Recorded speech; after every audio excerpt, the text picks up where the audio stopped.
Welcome back to the Golden State with Mates.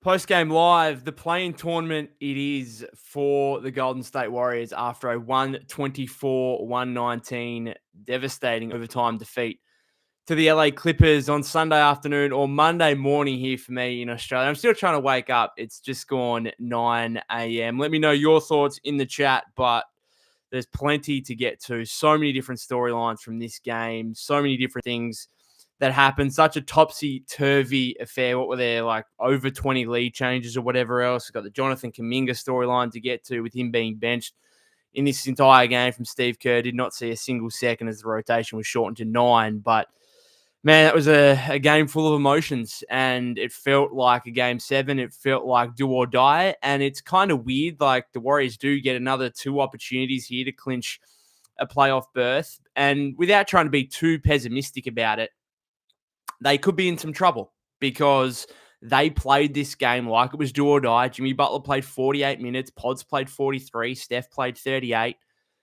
They played it really hard. Jimmy gets injured there with a concerning contact leg injury on a Kawhi drive in the final minute. That's going to be a problem. You face a young Memphis team on Tuesday. I don't know. I think it's going to be tough. It's going to be tough. And then I've already seen people on the timeline on X/Twitter saying, get beaten by the Grizzlies on Tuesday and then Clay can come in and end our season on Friday. So, yeah, we'll wait and see. But I want to go back to some plays here down the stretch. I think that's what I want to do first, just analyze some plays here because Steph took over in the fourth, right? He had 18 points in the fourth quarter, had a 3 in overtime as well. But I want to go back to the fourth.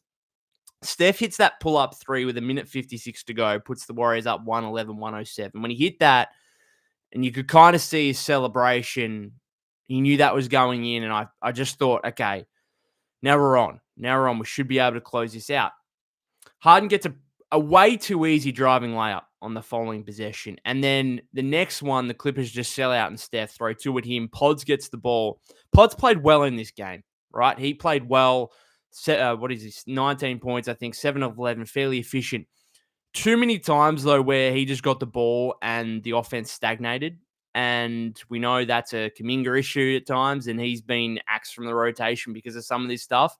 Pods did play well, and I'm not saying that he should have played less minutes or whatever else, but one too many times where the ball just stuck in his hands and he, got the ball from Steph and he probably should have swung it to Jimmy. I think if I go back to it, I think he still got the ball with 7 or 8 seconds left on the shot clock. And instead, he basically holds it and is forced into a travel, right? So that wasn't great. And then the next play I want to defensively, I want to give this was a big issue for mine on Steph. So Kawhi's got the ball and he's well away from the basket. He's like well beyond the 3-point line. And there's like 7 on the shot clock, 7 or 8 in the shot clock. And he's being guarded by Jimmy Butler. Okay, in that situation, Jimmy Butler is one of the better perimeter defenders when he's locked in the league. Kawhi is one of the great offensive players, no doubt about that, but he's well away from the basket. You lead by 2. You're in the final minute here. And instead, Steph comes to double so late in the shot clock. Kawhi gives it up to Dunn, and then Dunn basically turns around and lobs it to Zubac because the Warriors were out of kilter on defense after Steph came and double teamed. That's a mistake. That is a legitimate mistake. I am backing in, and I'm not saying it's Steph's fault. Maybe that's what Steve told him to do in that situation. But to me, I'm backing Jimmy Butler into guarding Kawhi Leonard in that situation when he's that far from the basket and so late in the shot clock. I'm just backing Jimmy Butler to guard Kawhi one-on-one like the Warriors did on the final possession as we move forward here. The next one, Steph turns it over. And then Draymond has a very ballsy decision to foul Kawhi, and they had a foul to give, but it meant that the Warriors weren't going to get the ball back. And so Kawhi got the last shot. And in credit to Draymond in that situation, he did get a stop, and the Warriors played Kawhi one-on-one in that situation with Draymond on him. Draymond did get the shot. Kawhi's game-winning attempt wasn't close, and we go to overtime, right? And then Harden just took over in overtime, and I'm confused a little bit about the Gary Payton the second minutes. GP2 closed the game, he is an offensive liability. Like, he's not going to look to score, look to shoot. And if he's going to get cooked by Harden like he did, Harden had 12 of the Clippers' 13 points in overtime. He had 2 big threes to start. If GP2 is not going to be able to do much on Harden in that situation, then why is he out there instead of Moody when Moody at least is going to be some kind of three-point shooting threat? So anyway, Harden hits a couple of big threes, gets the Clippers out to a 6-point lead. And you think from there, okay, the Warriors are pushing uphill. Like, if you're down 6 in overtime, you've got to kind of play perfect basketball on both ends from that point. Draymond makes a big clutch corner three where Zubac, again, late in the shot clock, probably should have closed out a little bit harder, but whatever. The one that really annoyed me from a refereeing perspective was when Harden looked to lob it up to Zubac and he got fouled by Payton, and somehow the refs decided he was in the act of shooting. No, he was not. That was a clear pass. I'm sorry. Bob Myers was saying on the broadcast, maybe some Warrior bias from him as well, but that was a poor officiating decision. So I'm not sure, like, that hurts in a game down the stretch in overtime. Basically, the Clippers get 2 free points out of that. They might have scored after the foul anyway, but still frustrating. Steph makes a big three again. He was big in overtime. Kawhi misses a step back three. Then Steph, they were down 2 at that point, and that was the one I believe where Steph just like ran the floor, was weaving through traffic, and to me was like out of control a little bit and turned it over. Harden then makes another floating jump shot where Jimmy tried to get the block. To me, that was the right decision. They called it a goaltend. They went to review. I have no issue with that one. Like the one where Harden got the 2 free throws, I have an issue with. But the Butler one, that was a goaltend to me. The ball was on the way down. If that was a Warrior player and the Clippers blocking that, we would all call that a goaltend. So that was the right decision made there. I'm not complaining about that one whatsoever. Jimmy then gets the layup, and there's a foul called on Dunn. They review it. Rightly so too. Again, not a foul, I don't think. Maybe like he touched him, but again, I'm not.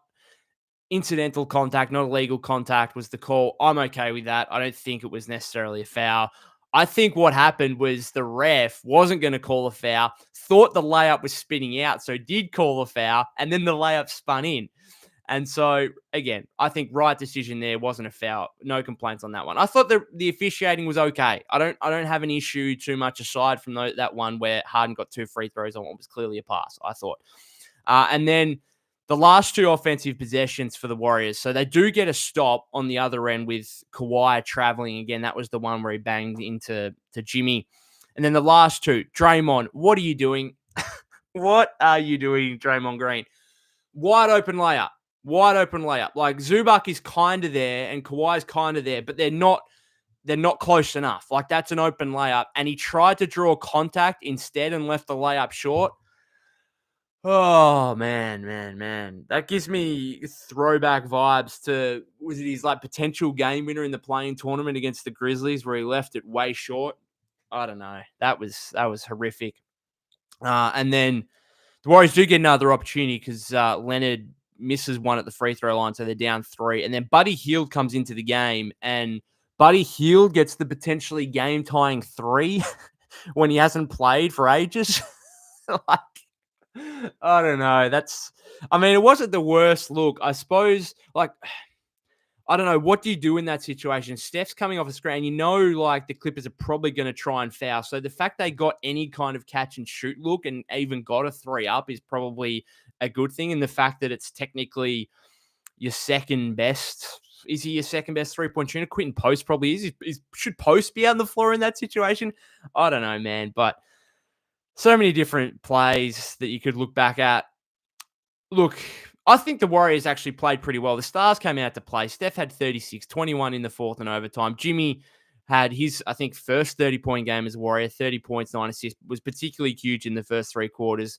Harden was just too good in overtime. Simple as that. And the Warriors needed to do more defensively. And if they couldn't, then I'm not sure why GP2 is on the floor. Zubac was huge. Kawhi was really efficient, 33 points, 6 rebounds, 7 assists for them.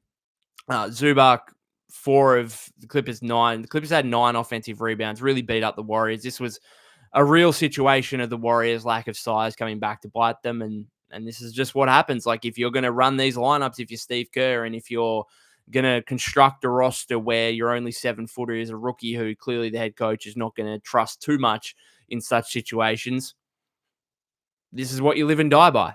And the Warriors died by it today. Clippers have 6 more offensive rebounds as a result, get 7 more shot attempts up in a game where, what was it? The shooting percentages were incredibly similar.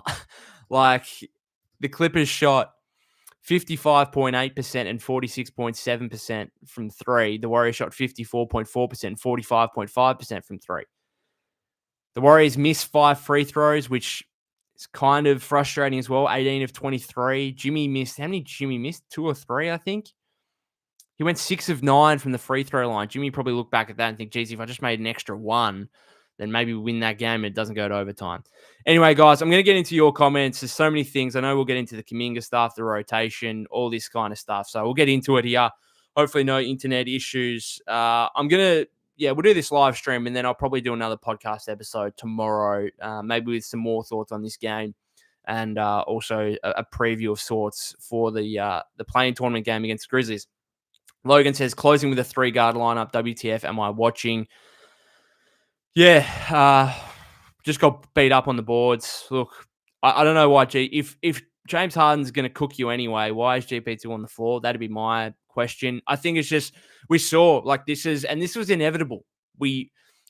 Some of us, I think, hoped that this wasn't going to be the case, but it was inevitable. It's Kaminga out, Guy Santos out, Quinton Post largely out, played 10 minutes. It's GP2 25 and closing over Moody. It's Looney playing 16 minutes. Like, it's just Steve Kerr going back to his reliable veterans. Bound to happen. All right, bound to happen. And we're going to see it continue. We are. So, I don't know. I don't know at what point you say, let's just trust our young guys and throw them out there. Clearly, you trust Pods. Clearly, you trust Moody to a degree. Like, Moses still played 30 minutes in this game, and he's still going to play heavy minutes because basically it's a rotation of 6 guys, essentially, and then a bit of Buddy Hield, bit of Loon, bit of Quinton Post. Yeah.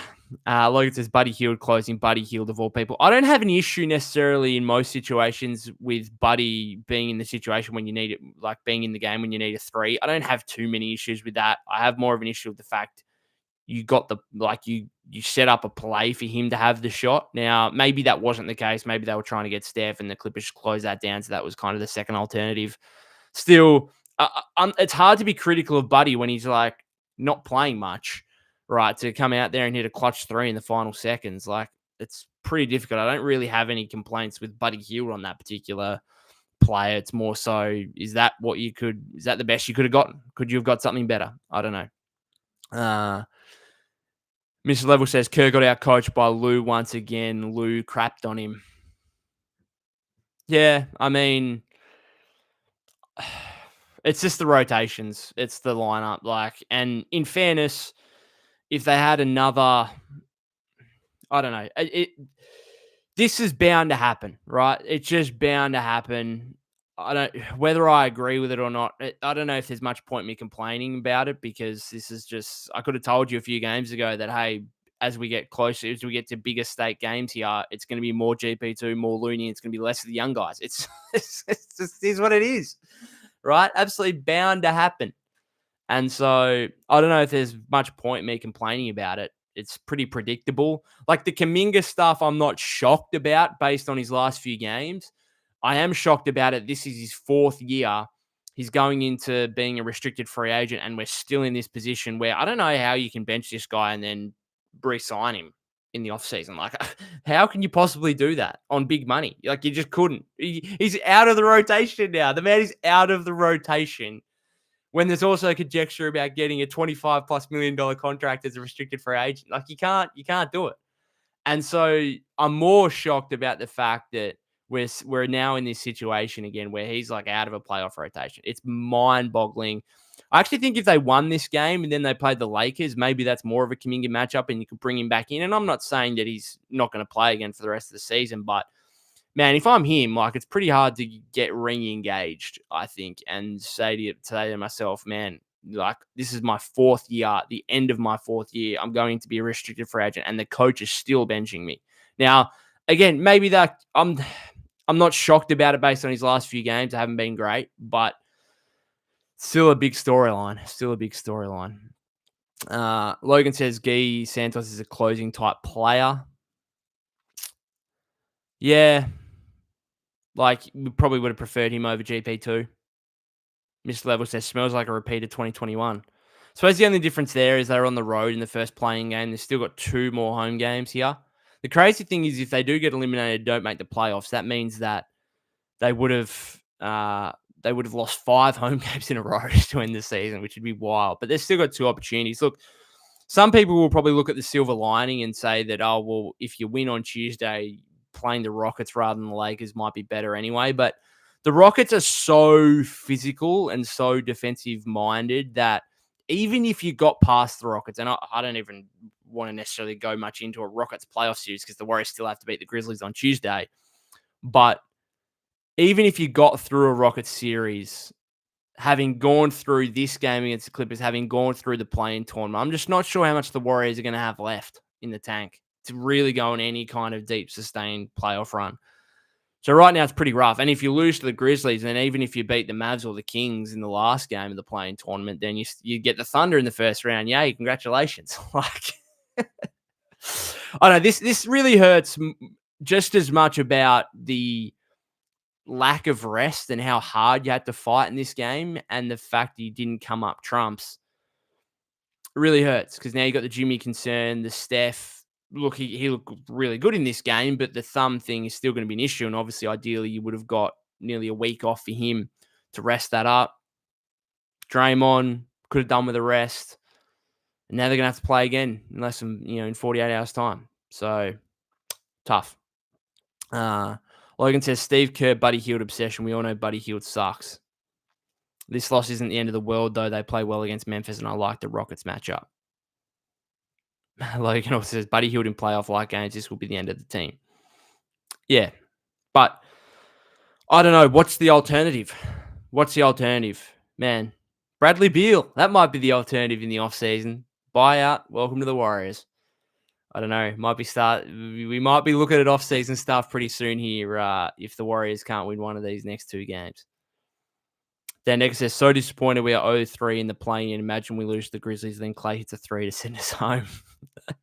Beat the Grizzlies at home, play the Rockets. Hate the Lakers, hope Wolves beat them. That'd be a good playoff series, Lakers-Wolves. Pretty confident in the Lakers winning, but what do we got here? So my early thoughts, just to get away from the Warriors for 2 seconds. So obviously the 1, 2, 7, 8 matchups, we don't know yet, but the 3, 6 is the Lakers and the Wolves, which, again, I think the Lakers will win, but it's a fun series, no doubt. Ant will think he's better than LeBron and Luka and the best player on the floor. And then, obviously, you've got the Nuggets and the Clippers facing each other, which is going to be a great series as well. I might face the Clippers just based on form, to be honest, and the fact they've got Zubac to try and provide some size against Jokic. So I think they match up okay against them. So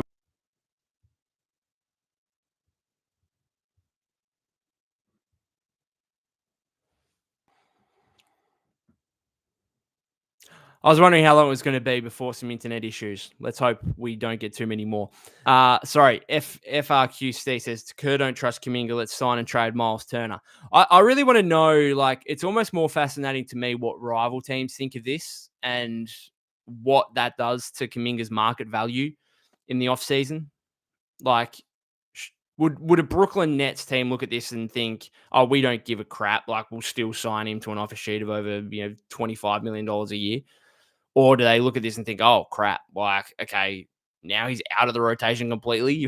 Like, we're not paying a guy that's out of a playoff rotation $25+ million a year. So it's going to be super fascinating.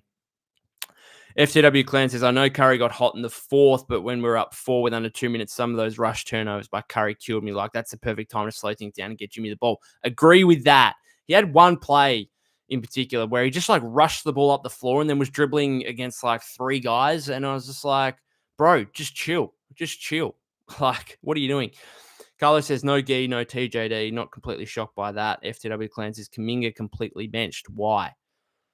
Well, it's kind of been coming based on Steve's recent comments in the media where he's just like, well, Jimmy, Draymond, and JK can't play together. Oh, I felt better about our team a few weeks ago. And everyone's looking at like, well, Kaminga came back a few weeks ago. So it doesn't take Einstein to work out what he's basically implying there. So this kind of has been, stemming, I suppose, from Kerr's recent media comments. And again, I'm not totally shocked by it, but I kind of am at the same time because it's his fourth year. He was in career best form before the ankle injury. Oh, it's rough. I'm so disappointed at the fact the franchise has let it get to this point. Like, you've got Kaminga on the bench doing nothing. And you could have possibly gone and got like Cam Johnson, right? And imagine if the Warriors had Cam Johnson in the GP2 spot, right? Bit more size, elite 3-point shooter to take the pressure off Steph and Jimmy or make those shots when those guys get double teamed and whatever else, right? Okay-ish defender. Not a great one, but again, has some size, and GP2 is not locking down Harden anyway. Like, that's a mistake. That's a brutal, brutal mistake from the front office. And maybe more so Joe Lacob, because I think Joe Lacob's the big one who obviously loves Kaminga. Give me some interesting conversations between him and Steve. Like, that's a mistake. That just is. And it doesn't really, like, maybe Kaminga can make up for it here in a playoff series or whatever else. But right here, right now, that's a really brutal mistake. The fact that Jonathan Kaminga is still on this team and it's year 4 and he's getting benched in a playoff-like game. And the Warriors at different points could have traded him. And now what are they going to do in the offseason? Like, they're just going to let him walk. And that's horrible mismanagement of assets. It really is. Tired Basketball Fan says, I don't think that was a travel for Pods, but it wasn't going to be a good possession either way. He missed the shot. It doesn't matter. It was terrible. Thenix says, what do you think of JK not playing? Exactly what I just went through there. I think he should still play some minutes with Steph. Like, it really. Could you go to Kaminga and say, look, man, you're going to play. You're not going to be in the closing lineup most likely, and you're probably only going to play 10 to 15 minutes. Can he buy into that at this point? Maybe not.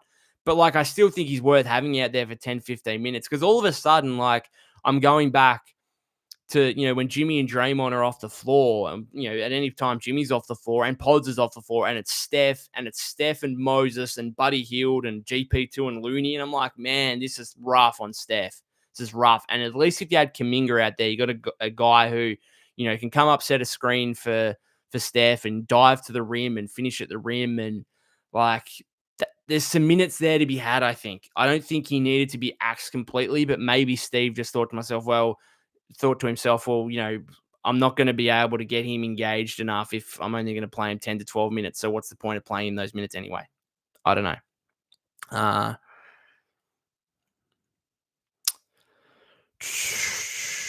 Try Basketball Fan says they were doubling smartly in the beginning, then they just started leaving guys wide open in advantage positions. The Steph one at the end of regulation where Zubac got a dunk from Dunn out of it, that was so poor. Like, if you're going to double, like, I don't know, probably do it earlier and get it out of, like, the hands earlier, but I don't know. Like, 7 or 8 in the shot clock, I'm just backing Jimmy to guard Kawhi in that situation. FRQ Steve says Kaminga probably didn't play because he's got no defensive IQ and got no mismatches to take advantage of on offense. Jimmy had a good time taking advantage of Bogdanovic, particularly in the first half. Maybe Kaminga could have done that as well.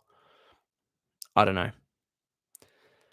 Hansolo Dolo says they need to trade Kaminga for Cam Johnson or Denny from the Trailblazers. Man, oh, it would have been nice. You're not getting Denny. You might get Cam, but that the time's come and gone for that.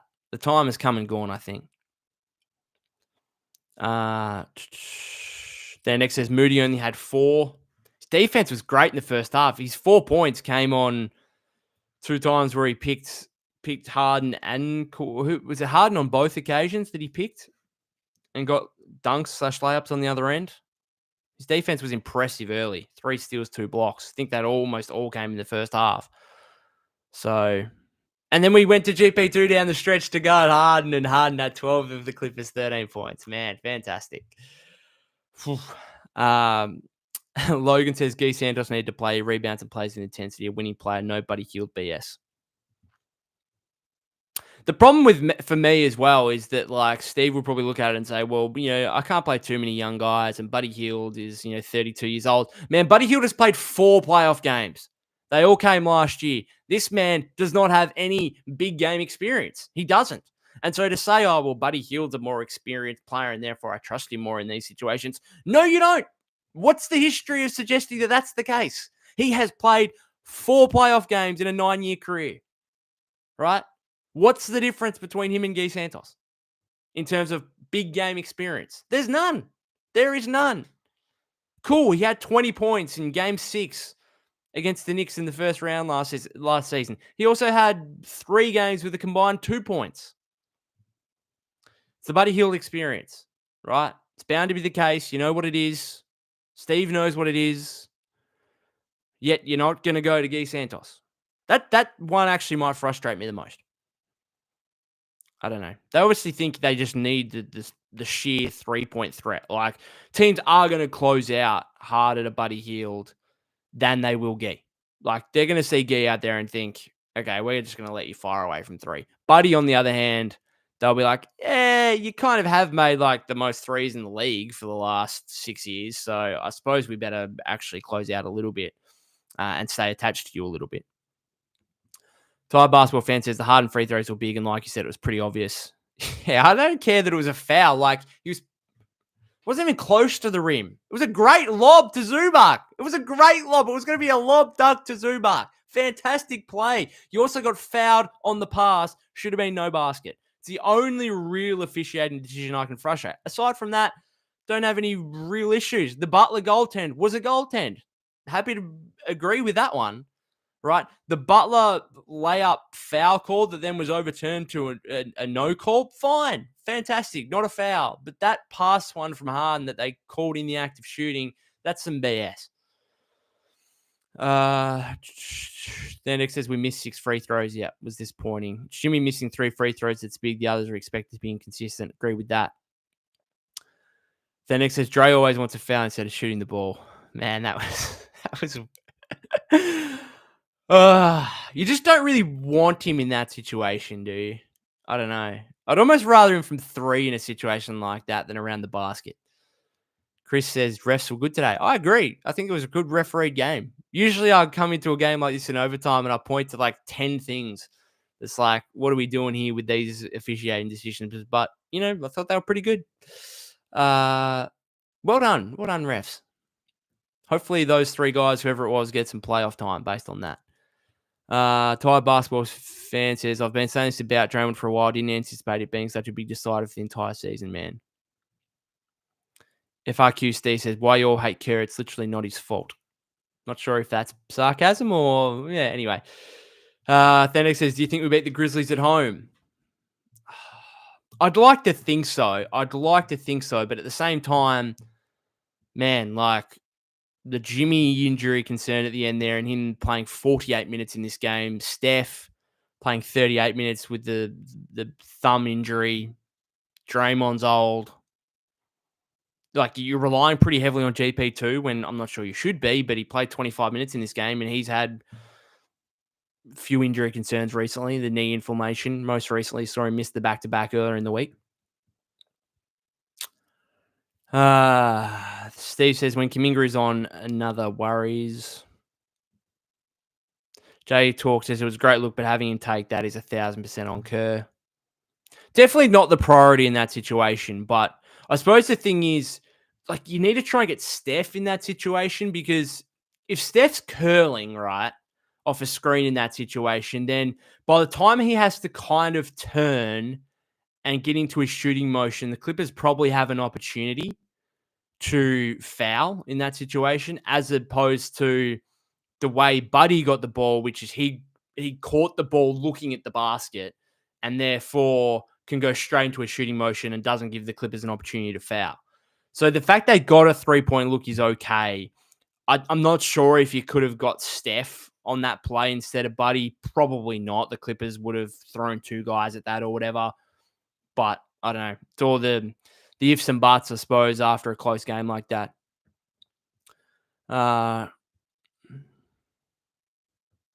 Who would you rather take the last 3? Steph over a double team? They would have fouled him also. Most realistic shot is Buddy taking the 3. Yeah, I agree somewhat with that. Andrew the Goat says, I can't believe the Warriors really just lost to a washed-up Kawhi Leonard Clippers team and an overrated James Harden. Says Kawhi Leonard is washed up in the Warriors. Lost to him. I mean, I just saw Kawhi go 13 of 20 from the floor, 4 of 8 for 33.6 rebounds, 7 assists, 3 steals. Not sure Kawhi's washed up. And James Harden, man, it kind of hurts. Hurts me to see a guy who's so often been so much worse in big games play so much better. Like he played above his level today, which is rare for James Harden. Wow, 39, 7 and 10. 2 steals, 2 blocks, 13 to 23, 5 of 8. Look, credit where credit's due. James Harden. Seriously, well played. And I'm being dead set. Credit to him. He's copped a lot of criticism, and rightly so, for some of his big game performances. He was huge in this game. Huge. Credit to him.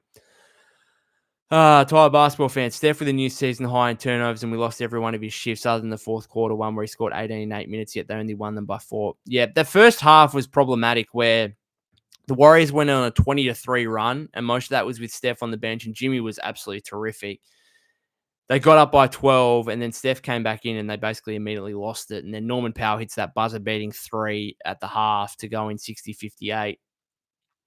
Rough kind of last 7-8 minutes of the second quarter there. Steve says, Warriors front office will realize they had a Steve Kerr problem when Kaminga is on another team and balling out. Steph did not start the fourth in a game. You're down 1. Why not play him to start the fourth? Why is Jimmy playing 10 more minutes than Steph? That's kind of wild to me. So if I was, is it the thumb injury? Well, it's not. That's a thumb injury, not your legs injury. So it shouldn't, not a leg injury. So it shouldn't really matter how many minutes you play in that scenario. So to me, it's either Steph should be playing as many minutes as Jimmy, or at least somewhere close. Like, why is Pods playing 5 more minutes than Steph? Someone explain to me that. 8 turnovers for Steph in this game. Logan says, Buddy Hield getting any minutes ruin this team. Again, I suppose Gee is the alternative, and yeah, probably should go to that. Logan says, how do you play Buddy 16 minutes, but Gee's 0? Curry sabotaging. Tired basketball fan says, Kawhi isn't washed. Certainly not. Thanex says, we lose the rebounding game. Of course we do. They've got a huge interior presence in Zubac, who goes for 22 points and 17 rebounds or whatever. And it's not the first time he's done that against the Warriors. It's not the first time. So, look, I don't know what the alternative is because, we saw some minutes with Draymond and Looney on the floor together, and I was like, we're going back to this one, are we? Okay, I guess so for the defense and rebounding purposes, but then you're just so limited offensively. I don't know. A lot of debate here in terms of the last shot between Steph and Buddy.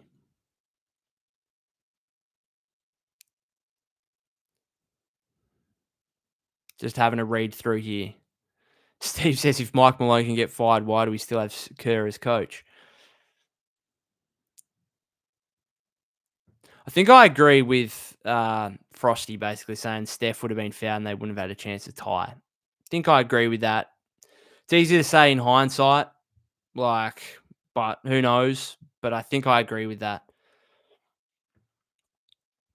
Tired basketball fans says the Warriors are a small team. Hang on, I've lost this comment. Are a small team yet can't shoot and dribble. Sure, Kerr makes mistakes, but this roster is very flawed to its core. Yeah, you got an argument. I just think the Kaminga thing is so rough. Like when you could have traded him in multiple different points for something decent. Just trying to think like Kaminga, Buddy Hield, Peyton. Does that not get you to Cam Johnson? Or even Looney, sorry. One of Looney or Peyton gets you to Cam Johnson. And obviously probably a pick in there as well. Would have been helpful in this game, I reckon. Uh,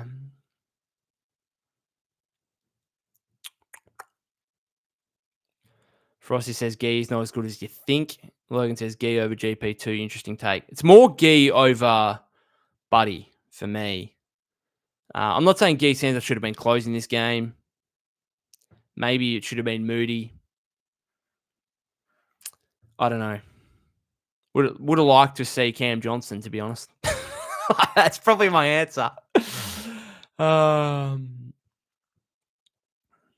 Frosty says we literally lost because of the lack of rebounds. That's all, and Steph's turnovers. It was a close game. I mean, there's a lot of different things we can point to. They're probably the biggest ones. Tired basketball fans, now that we're in the plane, I'm trying to be positive about it, but this still hurts. Yeah, it just hurts even more with the Jimmy injury and with the amount of minutes these guys played and how hard they played. Like, you can't fault the effort. Like, the effort was there. There's probably a few plays in the first half, and I know Steve pointed to one with Moses in the post game where there was a couple of loose balls where you would have thought, can we just dive on that and make sure we get possession? And then, the Clippers end up with it and inevitably make a shot. So, Frosty says Gee's not better than GP2. Let's be real. No, yeah, I think I agree with that. I'm not advocating necessarily for him to be closing. My only issue is like GP2 wasn't locking up Harden, right? And he went 1 of 4 from the floor. Not really an offensive threat. I don't know. Then next says if we can take care of the Grizzlies, then we get the Rockets. Hopefully, Lakers and Wolves might exhaust themselves. Yeah, because that'd be the second round matchup. There's still a path here. There's still a path. It's just a long path, and whether the Warriors have the legs to go down the path in any meaningful way, we'll wait and see. Steve says, problem is not Kaminga, it's Steve Kerr. The Kaminga stuff is going to draw a lot of debate over the next couple of days.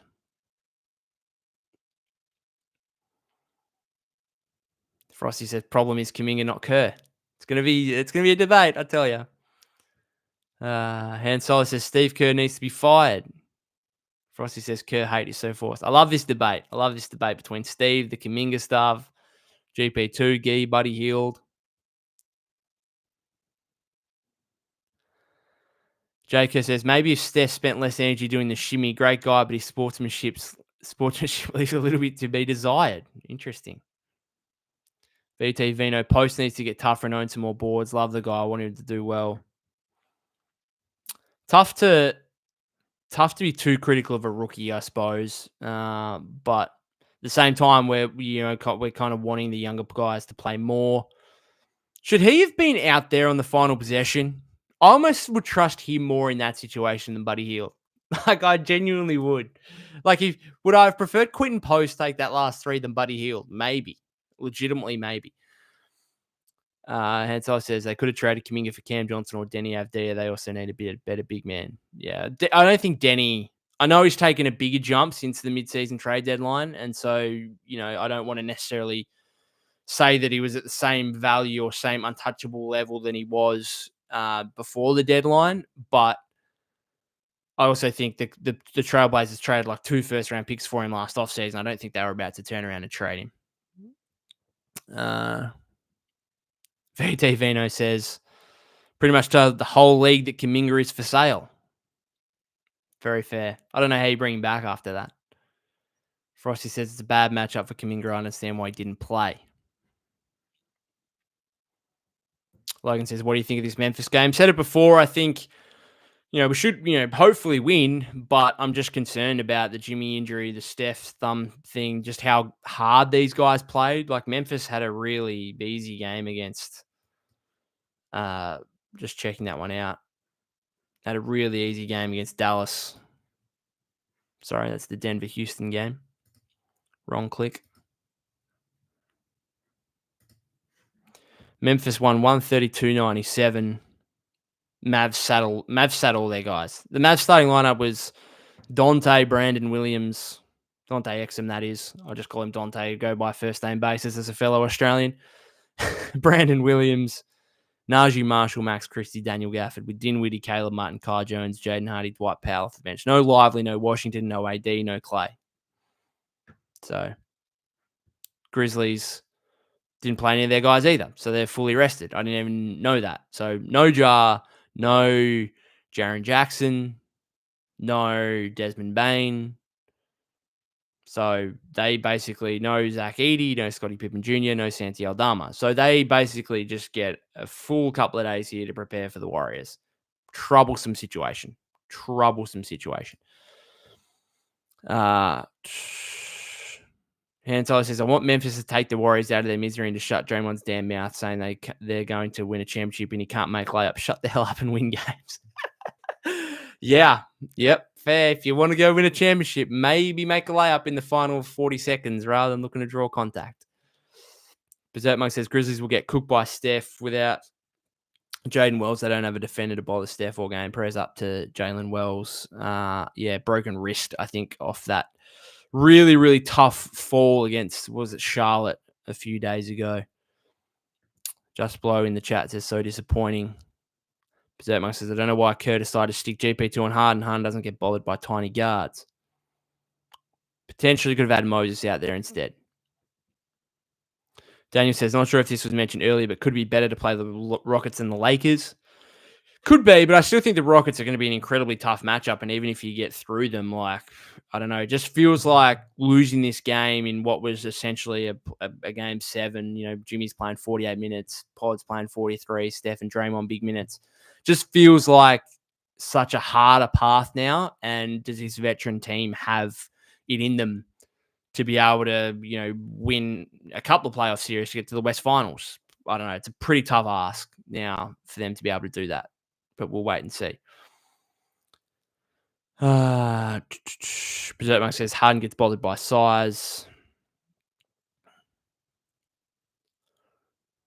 Daniel says Spurs game stuffed us up so bad. I won't say the actual language he used, but that Harrison Barnes 3, you win that game, and you're not worrying about this game in terms of top 6 seeding.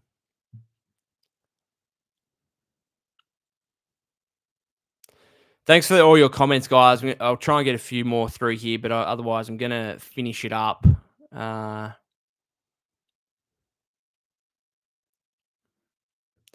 Zero says Steve Kerr needs to go. Just Below, Pod's travel was horrific. Frosty says, I think it's crazy Looney's out there to rebound and he can't rebound. How many balls did Looney have in this game? 3 rebounds in 16 minutes. Not great. Zachman says, way too many chances to trade JK in previous seasons. Now we're going to trade him at his lowest value. I mean, are we going to trade him? Are we going to get anything of value, or are we just going to let him walk? Don't know. So disappointing. El Jesus game says, think less Steph this game may have been a plus. Kerr should use that to his advantage. More teams expect Steph to beat them, use the others more often, and Steph in the right moments. Well, it was a plus in this game because Steph was a minus 16? Minus 16. Game worse. Moses a minus 14. Pods was a plus 12. Man, the Warriors were plus 12 in Brandon Bajemski's 43 minutes. Imagine saying that before the game. Imagine saying Brandon Bajemski's going to play 43 minutes. He's going to be a plus 12. He's going to have 19 points. And the Warriors lose this game. It's pretty rough. Tired Basketball fan says, remember they got Jimmy last minute. They didn't want to give up assets for a smaller acquisition prior to that. True. But they could have potentially done something once they got Jimmy, they could have done something in the final. It wasn't last minute. It was like 24 hours before the deadline. Tired Basketball fan says they also probably couldn't have done a 3-for-1 trade. Good point. They couldn't have done that financially. Yep. Well played. Frosty says, doesn't help that Kaminga was injured all season. Yeah, the ankle sprain just took way too long, didn't it? Steve says they are small because they want to play small. They have guys with size that did not get to development for times like now. That's on the coach. It's the really good thing about these debates is like some people will complain about Steve, some people will defend Steve, and look, I think there's arguments for both points. Like I think you could legitimately make strong arguments on both sides. Tired Basketball fan says, and the Nets wanted at least 2 picks, so I'd take Cam over JK. but it's not that simple. Daniel says, I just hope we don't pay JK. We cannot give him 30 million a year. I don't know what is reasonable, but honestly, he plays like a below 20-year guy. Well, if you're not going to be part of, I don't care who you are, if you're not going to be part of a playoff rotation, I'm not paying you more than 10 to $15 million a year. I'm not paying you more than 10. Why should you pay more than $10 million for a guy who's not going to be in a playoff rotation? You just shouldn't. And so, like, I don't know how the Warriors can, like, I went into it thinking, oh, well, maybe the market might mean that they can get him back on like 15 to 20, and that could be a really team-friendly contract. And, if they did that, maybe it is. But even now, I'm thinking 15 to 20 might be overs on the fact he's not part of the rotation in the playoffs. Jesus. All right, guys. I'm going to finish it up. Just read a few more comments here. Bit of gay stuff. Maddie says, I still think Kaminga gets 20 to 25 million in the offseason. He would fit well on a ton of teams, but somehow not the Warriors. I don't know. I think like a team like Brooklyn would probably look at it now and think, this is good because we could probably get him at a cheaper number. We could offer him like 20 a year. And the Warriors were probably just like, okay, whatever. See you, JK. Like, I don't know how they can go from him not being in the playoff rotation to matching in an offer sheet for $20 million a year. It's a weird one. Berserk Monk says, losing rebounds and hustling, yet what 6'8" guy do we have on the bench that always brings that to the game? Gee? Is that what you're going with? And Tyler says, as soon as we get playoff Jimmy, he hyperextends his knee. It's Cancun time. Man, Jimmy was really good. Really good. And, Steph was really good aside from the turnovers as well. And aside from being, minus 16 in the game. But, he rocked up in the fourth quarter. He rocked up, looked like he was going to lead the Warriors to victory. Unfortunately, not the case. Look, I think the Warriors, they played all right. I think the Clippers played really well. I think the Warriors played really well. I think that's what Steve took from the game. Is like these are two really, really good teams. So it's not like the Warriors played deplorably badly and this was a complete disaster. Now, the result's a bit of a disaster, but the way they played, I thought was okay. They've just got some limitations in terms of size, in terms of shooting. As someone said earlier, like it is a little bit of a flawed roster. Right? I think that's beautifully painted in the fact that Kaminga is still on the roster and yet he's axed in a playoff-like game from the rotation completely at the end of his fourth year. Just shocking.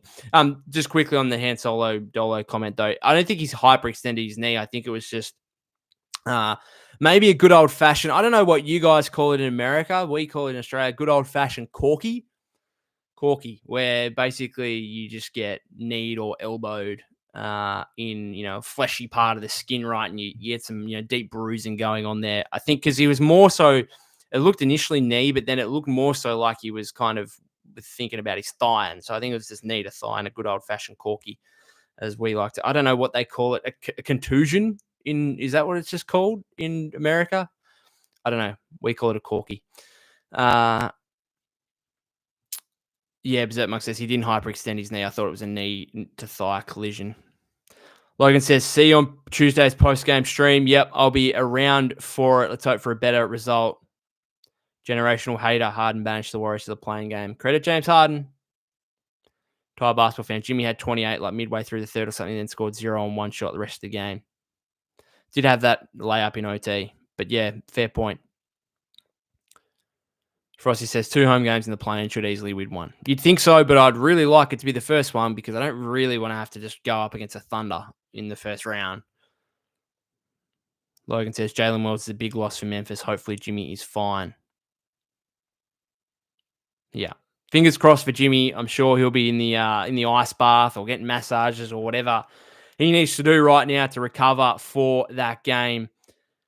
I'll be back for a post-game live, win or loss, after that game on Tuesday against the Grizzlies. Let's hope for a better result from a Warrior perspective. Thank you very much to everyone who has commented. Hope you've had a good weekend aside from this disappointing loss for the Warriors. It's a reasonable weekend for me. The Pies got a good win on Friday night. The Warriors won on, when did we play? Friday as well, American time, Saturday my time.